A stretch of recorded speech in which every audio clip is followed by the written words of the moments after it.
Time to go beside one reporter. That one reporter would be our Edmonton bureau chief, Ryan Rishaug from Rogers Place. What a scene, Game 6, wild. And Ryan, largest shot differential by a conference clinching team ever, 25 shots. It's incredible. Stuart Skinner was amazing in this hockey game, especially late when the Stars were really pouring it on.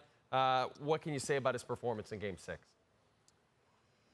Yeah, Stuart Skinner, reputation cleansing, Jay. That's the phrase that I would use to describe Skinner's night tonight. I think we all knew there were doubts still about Stuart Skinner heading into this playoff year after the way things went last year. There was a bump in the first round against LA, a bigger bump in the second round against Vancouver where he lost the Nets. But since he earned it back, he's been fantastic. But what I will even say is that he hadn't seen the type of night that he saw tonight. Hadn't seen that much action in a game. He had been steady and solid and making all the saves that he needed to make. But tonight, he needed to be their best player, and he was their best player. Connor McDavid said, "We're on a flight to Dallas if it's not for Stuart Skinner." So an extremely impressive performance. And Jay, to me, there can be no doubt now, no question, no more questioning whether or not Stuart Skinner has it in him to meet a huge playoff moment. He did that tonight.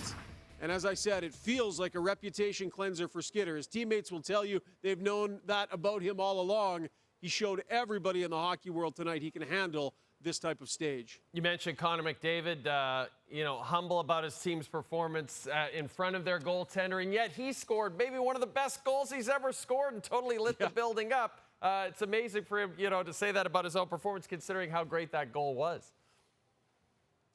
Yeah, that was really something, man. And you wonder, like, what's Connor McDavid capable of on a stage like this, right? What might he do? You always feel like you just never know. Well, tonight it came, right? The fans got to see it. He did the thing that McDavid does that nobody else can do the way McDavid does it.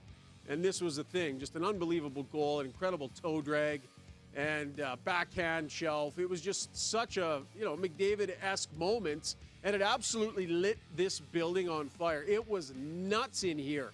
And then he had a great contribution on the other power play goal as well. Made a great play at the blue line, kind of chipping a puck between his legs, ends up with the setup. Like, McDavid was fantastic early on in this game when it was needed. And then the Oilers all turned their sticks upside down for the rest of the night, Jay, and decided to play it that way.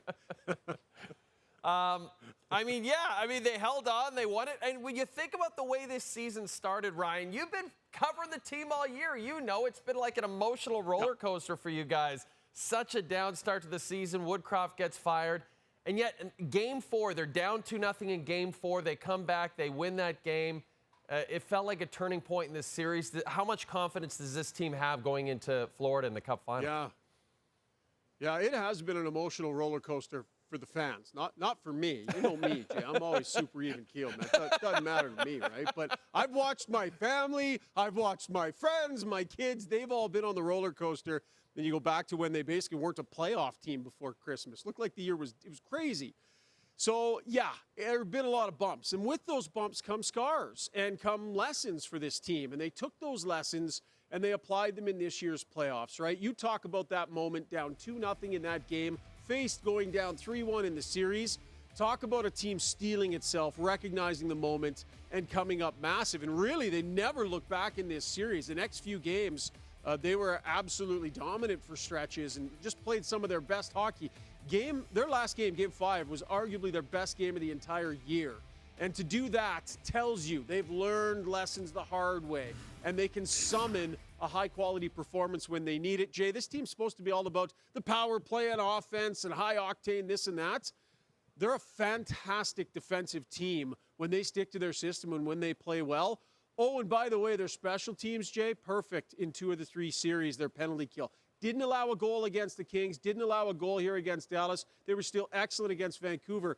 That's pretty mind-numbing. And by the way, the power play woke up too. So they will be a confident bunch heading into this Stanley Cup Final. Well, and Ryan, we're excited we get to continue beside one reporter with you throughout the Stanley Cup Final. And you may know this already. This is the longest distance between 2 Stanley Cup Final cities in the history of the Stanley Cup Final. So awesome.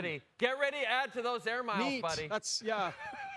I'm so pumped for that. It's just going to be so awesome, and I can't wait for all of the travel. But the games are going to be a blast. It's going to be a ton of fun. Look forward to more chats here, pal. You're the best. That's Ryan Rishaug, and this has been the Side One Reporter.